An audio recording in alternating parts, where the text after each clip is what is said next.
Unified command की chairman असी secretary adviser 𝗦𝗘𝗖𝗨𝗥 लौथोक्तुना Manipur के चीफ मिनिस्टर ꯅꯣꯡꯊꯣꯝꯕꯝ ꯕꯤꯔꯦꯟꯗ ꯁꯤꯟꯅꯕꯤꯔꯣ ꯅꯠꯇ꯭ꯔꯕꯗꯤ ꯃꯅꯤꯄꯨꯔ की ꯃꯔꯥꯏꯕꯛ ꯇꯝꯕ ꯉꯝꯂꯔꯣꯏ ꯍꯥꯏꯅ ꯕꯤꯁꯅꯨꯄꯨꯔ ꯗꯤꯁꯇ꯭ꯔꯤꯛ की ꯃꯅꯨꯡ ꯆꯟꯅ ꯂꯩꯕ ꯀꯨꯝꯕꯤ ꯍꯥꯎꯇꯛꯇꯒꯤ ꯁꯣꯁꯤꯌꯦꯜ ꯑꯦꯛꯇꯤꯚꯤꯁꯠ ꯖꯌꯥ ꯈꯥꯡꯉꯦꯝꯕꯝꯅ ꯐꯣꯡꯗꯣꯛꯈ꯭ꯔꯦ ꯋꯥꯐꯝ ꯑꯁꯤꯡ ꯑꯁꯤ ꯃꯅꯤꯄꯨꯔ ꯄ꯭ꯔꯦꯁ ꯀ꯭ꯂꯕꯇ ꯄꯥꯡꯊꯣꯛꯈꯤꯕ ꯄꯥꯎꯒꯤ ꯃꯤꯐꯝꯗ ꯃꯍꯥꯛꯅ ꯐꯣꯡꯗꯣꯛꯈꯤꯕꯅꯤ ꯃꯍꯥꯛꯅ ꯃꯈꯥ ꯇꯥꯔꯗꯨꯅ ꯌꯨꯅꯤꯐꯥꯏड ꯀमांड की चेयरमैन असी सी.एम.एन. ꯕꯤꯔꯦꯟꯗ ꯁꯤꯟꯅꯗꯕ ꯃꯔꯝꯅ ꯃꯍꯥꯛꯅ ꯃꯔꯩꯕꯥꯛ ꯃꯐꯨꯔꯨꯄꯨ ꯀꯟꯅꯕ ꯄꯥꯡꯊꯣꯛꯅꯤꯡꯕ ꯊꯕꯛ ꯊꯧꯔꯝꯗ ꯊꯧꯅꯥ ꯐꯨꯗꯣꯛꯄ ꯉꯝꯗꯕ ꯑꯣꯏꯒꯅꯤ स्टेट लेंगांगना मसिंग थिंगमदना पुसिलक्लिबा सेंट्रल फोर्ससिंगदा थादरिबा सेनफम असकी महुता लमदम असिदा अवाना तारिबा लाइरबसिंगदा मतेंग पांगबियु अमदि लमदम असकी स्टेट फोर्ससिंगदा मतिक चाबा हक पिबियु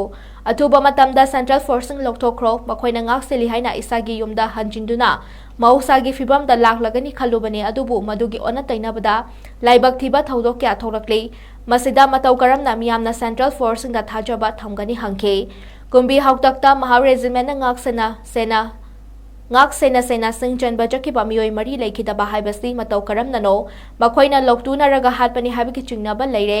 असु वारबा तानफम असिदा लाइरबा सिंह तपना मुतखिबकी मवोंगदा लाक्लिबासी लेंगांगना कुमना येंगसिनबियु हाइना जयाना हाइखि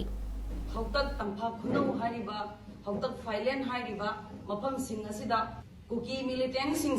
चंगसलगा कतुकरन मयाम अमा तौख्रे अदुदगी एखोइगी प्रजा सिंह कुंबी हाउतक्ता लैरिबा प्रजा सिंह असे कीदुना खुंजेनरगा मतम खरा लैरुरे अदुबु सेंट्रल फोर्स सिना ngakpiragani हाइदना सेंट्रल फोर्स मयाम अमा चंगसलगा लाख्रे अदुगा एखोइ सेंट्रल फोर्स लैरी हाइदना अखोइना ngasi बावबदा कीदना कुंबी केंद्र की प्रजा पुनमकना अदुगा हाउतक्ता लैरिबा प्रजा पुनमकना सेंट्रल फोर्स सिबु थाजबगी दमकता